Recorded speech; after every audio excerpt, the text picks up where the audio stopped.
ইমাম সুফিয়ান সাউরি রহমাতুল্লাহ আলাই তিনি যখন রাস্তায় হাঁটতেন বা চলাচল করতেন তখন দেখা যেত যে কিছুক্ষণ পরপর তার পকেট থেকে একটা কাগজ বের করতেন।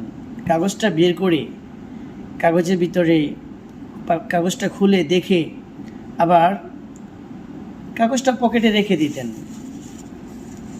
এমনটাই তিনি সবসময় করতেন।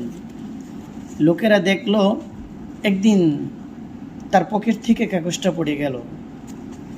তো লোকেরা সেই কাগজটা হাতে নিয়ে কাগজটা খুলে দেখলেন কাগজের মধ্যে লেখা রয়েছে আল্লাহকে ভয় করো। তো সুফিয়ান সাউরি রহমতুল্লাহ আলাই এত বড় একজন বুজুর্গ, গুরুত্বপূর্ণ একজন ব্যক্তিত্ব, আল্লাহ পাকের একজন আবেদ বান্দা, তিনি দুনিয়ার চলাচলের পথে তার পকেটে এই কাগজটা রেখে দিতেন এবং কাগজ থেকে বের করে নিজেকে সংশোধন করতেন, নিজেকে হুঁশিয়ার করতেন, সুফিয়ান আল্লাহকে ভয় করো।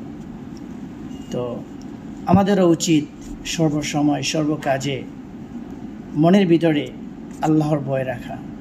যার মনের ভিতরে আল্লাহর ভয় থাকবে সে সকল প্রকার ফাহেসা কাজ, অশ্লীল কাজ, গুনাহের কাজ, পাপ কাজ থেকে বিরত থাকতে পারবে। অতএব সর্বসময় আমরা আল্লাহকে ভয় করি।